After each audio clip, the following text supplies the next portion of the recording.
Аэропорт Платов запускает прямое авиасообщение с Арменией и Таджикистаном. А с 29 марта начнутся авиаперелеты в города Таджикистана. По понедельникам самолеты будут отправляться в Курган-Кюбе и Душанбе, а по вторникам в Худжанд. Расследование показало жесткую правду про Таджикистан. Досмотрите это видео до конца, и вы узнаете то, что вас удивит. Или не очень. Подписывайтесь на наши обновления, чтобы всегда оставаться в курсе событий. Десятки жителей столицы выстроились в очереди у авиакассы. Уже много раз по телевизору и в социальных сетях рассказывали про скандальную ситуацию, которая сложилась с продажей авиабилетов из Таджикистана в Россию, сразу после того, как Москва снова открыла авиасообщение. Спрос на билеты был огромным. На работу в Россию хотели улететь тысячи трудовых мигрантов и студентов из российских вузов. Но купить билеты они так и не смогли, хотя агентство по авиации обещало, что они будут продаваться не дороже $500, и даже потребовало от авиакомпаний не спекулировать. Но в кассах билеты продавали по цене до $1200. Почему так? Как вы думаете? Свои ответы напишите нам, пожалуйста, в комментарии. На самом деле, право продавать авиабилеты на регулярные рейсы в Россию в Таджикистане имеет только одна частная компания – Агентство воздушного сообщения.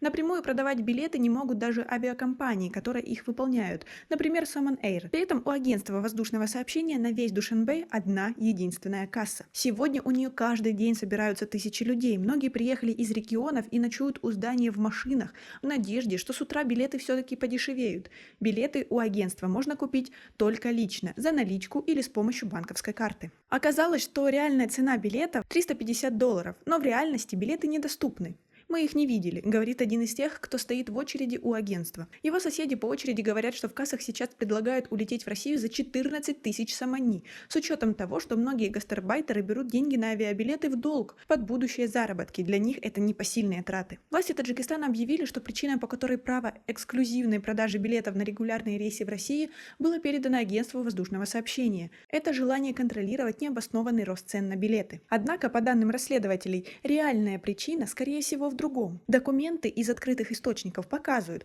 что собственником открытой акционерной компании Агентства воздушного сообщения является Тахмина Рахмонова, третья дочь президента страны Эмомали Рахмона. То есть, по сути, президент и правительство выступают насчет того, чтобы цены на авиабилеты были небольшие, но наживаются на них именно они. Как вы относитесь к такой ситуации? Свои ответы напишите нам, пожалуйста, в комментарии. Мы будем следить за развитием дальнейших событий. У нас пока на этом все. Оцените наше видео подпиской и лайком. До скорой встречи!